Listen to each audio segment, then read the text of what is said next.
Hi friends. Welcome to my channel. బాగున్నారా friends అందరూ? ఈరోజు మన రెసిపీ వచ్చేసి చికెన్ పకోడా కోసం ముందుగా నేను అరకేజీ చికెన్ అయితే తీసుకున్నాను. అరకేజీ చికెన్ శుభ్రం చేసుకొని పెట్టుకున్నాను ఫ్రెండ్స్.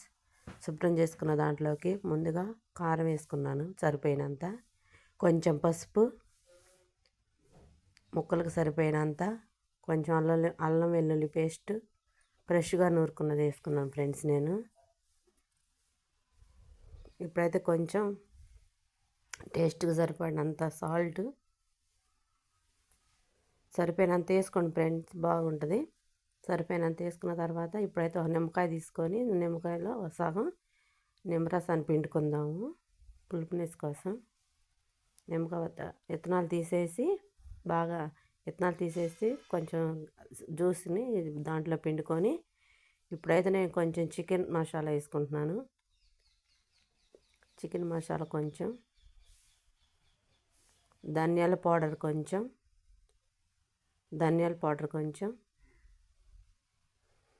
కొంచెం అయితే గరం మసాలా కొంచెం సరిపోయినంత వేసుకొని, కొంచెం మంట ఎక్కువ వద్దు, కొంచెం కొత్తిమీర సరిపోయినంత కొత్తిమీర, కొంచెం కరివేపాకు, కొన్ని పచ్చిమిరకాయలు చీల్చుకొని వేసుకుంటున్నాను ఫ్రెండ్స్ నేను. అవన్నీ ఇప్పుడు మంచిగా కలుపుకుందాము. అవన్నీ ఉప్పు కారం మసాలాలన్నీ ముక్కలకు పట్టేటట్టుగా మంచిగా కలుపుకుందాము. ఇలా కలుపుకోవటం వల్ల నూనె పీల్చుకోకుండా ముక్కలు బాగా వస్తాయి ఫ్రెండ్స్. వాటర్లో వేసేది అట్లా బడ్ల పైన వేసేవాటిలాగా వస్తాయి.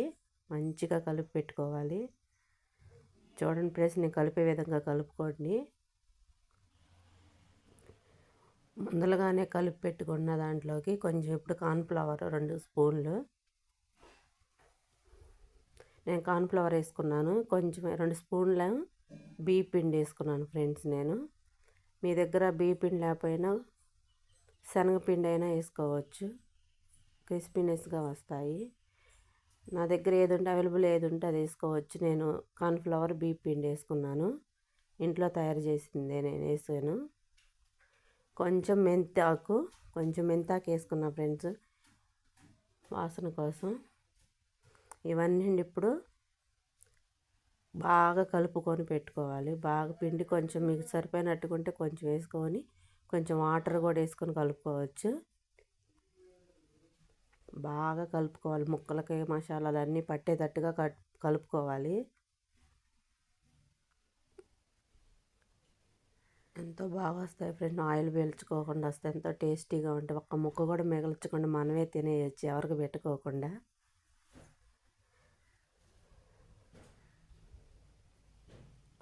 నేను ఇంతకైతే ఆయిల్ వేసుకోలేదు ఫ్రెండ్స్. పిండి వేసుకున్న తర్వాత ఇప్పుడైతే ఆయిల్ వేసాను.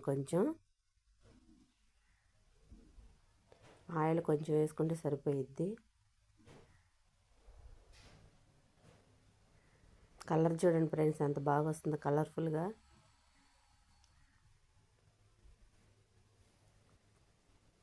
బాగా కలయబెట్టుకొని పిండి కొంచెం వాటర్ తీసుకొని వాటర్తో కూడా కలుపుకోవచ్చు. వాటర్ కలుపుకోవాలి.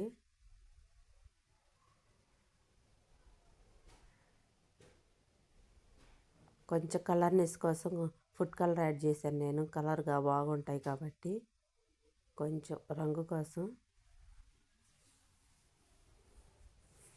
వేసుకొని కొంచెం వాటర్ పోసుకొని మొత్తం గుజ్జులాగా కలుపుకుందాం, గ్రేవీగా వచ్చేటట్టుగా.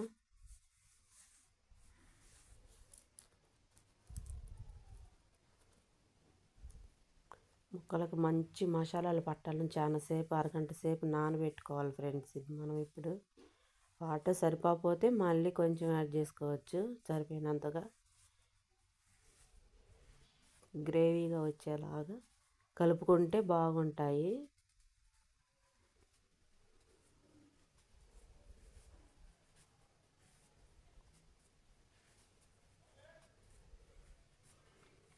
మళ్ళీ వాటర్ పోసుకొని కలుపుకున్న సరిపోయినట్టుగా చూడండి ఫ్రెండ్స్, ఇలాగా కన్సిస్టెన్సీ ఇలా ఉండాలి. ఇప్పుడైతే మనం అరగంట సేపు మూత పెట్టుకొని నానబెట్టుకుందాం, పక్కన పెట్టుకోవాలి. ముందుగా బాండీలో నేను ఆయిల్ పొయ్యలిగించి బాండీ పెట్టి ఆయిల్ అయితే వీట్ చేశాను. ఆటోలోకి ఇప్పుడు నానబెట్టుకున్న ముక్కలు ఒక్కొక్కటిగా వేసుకుందాం. ఒక్కొక్కటిగా కలుపుకోకుండా విడివిడిగా వేసుకోవాలి ఫ్రెండ్స్.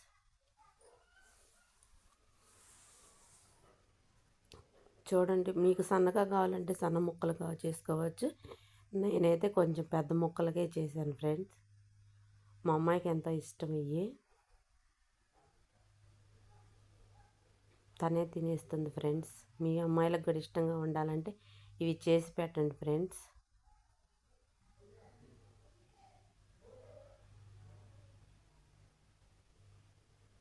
ఆయిల్ పీల్చకుండా ఉండాలంటే బియ్యం పిండి కానీ కార్న్ఫ్లవర్ కానీ మరీ అంతగా కాకుండా తక్కువగా వేసుకొని ఉంటే బాగుంటాయి ఫ్రెండ్స్.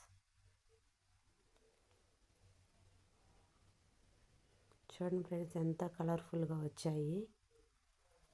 ఇప్పుడు వీటిని పక్కన గిన్నెలో తీసి పెట్టుకుందాం.